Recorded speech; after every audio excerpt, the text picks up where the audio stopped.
گدھا تو ایسے بدک گیا ہے جیسے اس نے شیطان دیکھ لیا ہو۔ عبداللہ بھائی، گدھے کے بولنے کے بارے میں نبی کریم صلی اللہ علیہ وآلہ وسلم کی ایک حدیث بھی تو ہے۔ ضیاء بھائی، آپ نے ٹھیک یاد دلایا، واقعی ایسے موقع کے لیے ہمارے پیارے نبی صلی اللہ علیہ وآلہ وسلم کی شاندار رہنمائی موجود ہے۔ عبداللہ بھائی کچھ کیجئے، اس سے پہلے کہ گدھا کسی کو کوئی نقصان پہنچا دے۔ حدیث شریف کے مطابق تو گدھا شیطان کو دیکھ کر رینگتا ہے۔ لگتا ہے کہ اس گدھے نے بھی شیطان ہی دیکھ لیا ہے۔ میں ابھی اس کا علاج کرتا ہوں۔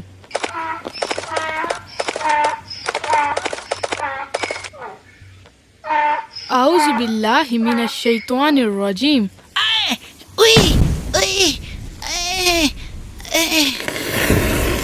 یوں لگتا ہے جیسے شیطان ملعون چلا گیا ہے۔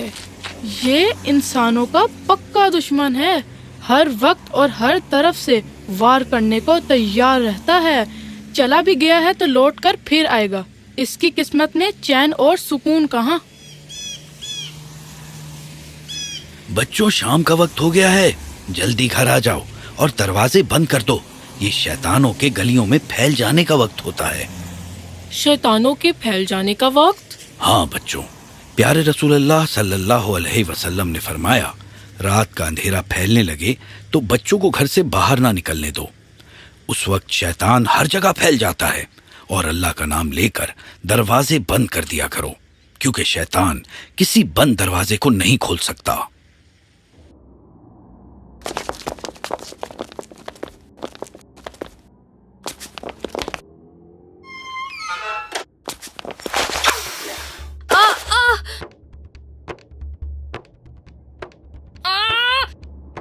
تمہیں میں چھوڑوں گی نہیں۔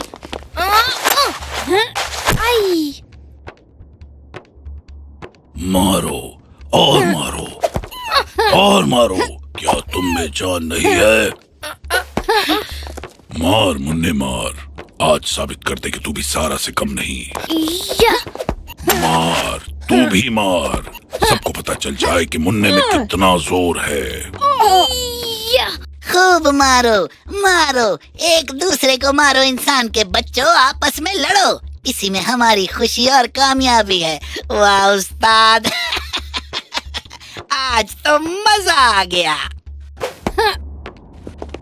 سارا آپی، ارے ننھے منھے، اچانک تمہیں کیا ہو گیا ہے؟ لگتا ہے تمہارے اندر شیطان گھس گیا ہے۔ میں نے کہا تھا نا وہ لانتی پھر آئے گا۔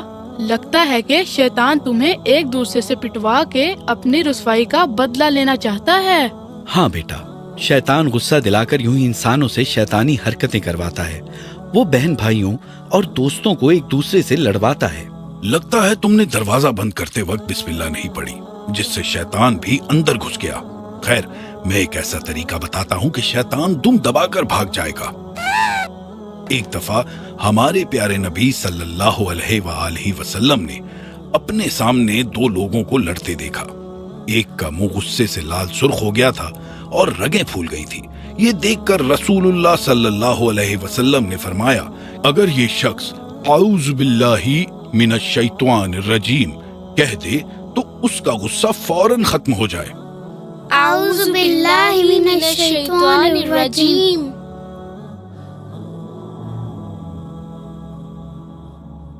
سوری منّے، غصے میں پتہ ہی نہیں چلا مجھے کیا ہو گیا تھا۔ پلیز آپ بیٹھیے۔ سارا آپی، آپ سے بھی سوری، آپ بڑی تھی، مجھے آپ کا احترام کرنا چاہیے تھا۔ پیارے بچوں، آپ نے دیکھا کہ غصہ شیطان کا کیسا خوفناک ہتھیار ہے۔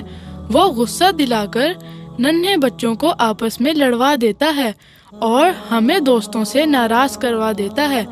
آج سب دوست مجھ سے وعدہ کریں کہ وہ شیطان کے کہنے پر کبھی کسی سے نہیں لڑیں گے، بلکہ جو ہی غصہ آئے تو وہ فوراً اعوذ باللہ پڑھ کے شیطان کو ناکام کر دیں گے۔ انشاءاللہ۔